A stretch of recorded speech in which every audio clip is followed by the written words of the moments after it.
Bismillahirrahmanirrahim. Assalamualaikum warahmatullahi wabarakatuh. Perkenalkan, saya Nur Anissa. Saya selaku ketua dari kelompok 6.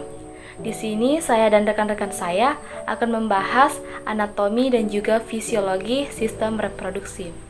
Adapun rekan-rekan saya yaitu Ananda Hasuna Putri, Fitri Latif, Mila Saryanti, dan juga Elsa Nur Fahri. Nah, sebelum kita membahas anatomi dan juga fisiologi dari sistem reproduksi, alangkah baiknya kita mengetahui apa sih sistem reproduksi itu.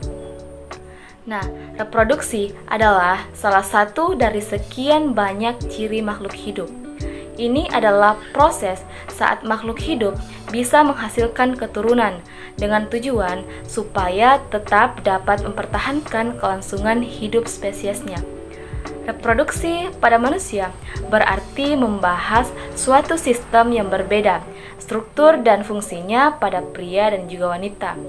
Sistem reproduksi adalah kumpulan organ internal dan eksternal yang bekerja sama untuk tujuan prokreasi. Oleh karena peran vitalnya dalam kelangsungan hidup spesies, tak sedikit ahli yang berpendapat bahwa sistem reproduksi adalah salah satu sistem yang paling penting di seluruh tubuh. Nah, itulah tadi sedikit terkait sistem reproduksi. Selanjutnya, anatomi dan fisiologi sistem reproduksi akan dibahas oleh rekan saya. Perkenalkan, nama saya Ananda Hasuna Putri. Saya akan menjelaskan mengenai anatomi organ reproduksi pada laki-laki. Anatomi organ reproduksi pada laki-laki terdiri dari dua, yaitu organ reproduksi internal dan organ reproduksi eksternal.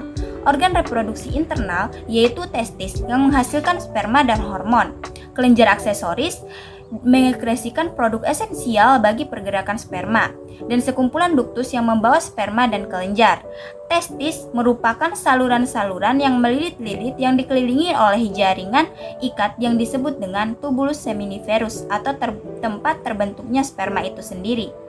Kelenjar aksesoris terdiri dari 3 kelenjar, yaitu yang pertama kelenjar vesicula seminalis, yang kedua kelenjar prostat, dan yang ketiga kelenjar bulbouretralis atau Cowper.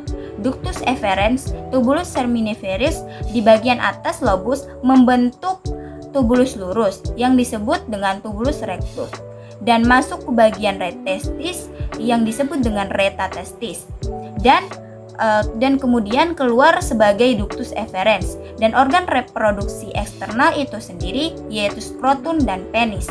Skrotum merupakan pembungkus dari testis itu sendiri. Penis manusia terdiri dari 3 silinder yang erektil yang mirip dengan spons yang terdiri dari ruang-ruang di mana pembatasnya disebut dengan trabekula. Perkenalkan, nama saya Fitri Latif. Anatomi organ reproduksi perempuan terdiri dari 2. Yang pertama itu organ reproduksi eksternal, yaitu klitoris, 2 pasang labia yang mengelilingi klitoris dan lubang vagina. Yang kedua itu organ reproduksi internal, yaitu sepasang ovarium, ductus, dan ruang untuk menghantarkan sperma serta menampung embrio dan fetus uterus. Baik, saya Mila Saryanti Ruslan. Kali ini saya akan membahas tentang fisiologi hormon seks wanita. Hormon seks wanita adalah estrogen dan progesteron. Estrogen terutama meningkatkan proliferasi dan pertumbuhan dari sel-sel yang khusus di dalam tubuh dan berperan dalam perkembangan karakteristik kelamin sekunder wanita. Sedangkan progesteron berkaitan hampir seluruhnya dengan persiapan akhir dari uterus untuk menerima kehamilan dan persiapan payudara untuk menyusui. Perkenalkan, nama saya Elsa Nur Fahri dengan NIM 1051111000623. Saya akan menjelaskan fisiologi hormon seks pria. Kelenjar pituitari mensekresikan 2 hormon gonadotropin dengan pengaruh yang berbeda-beda pada testis. LH merangsang produksi androgen oleh sel-sel Golgi, sedangkan FSH mempengaruhi tubulus seminiferus untuk meningkatkan spermatogenesis. Hormon seks pria yang utama adalah testosteron yang dihasilkan oleh sel-sel Golgi di dalam tubulus seminiferus testis.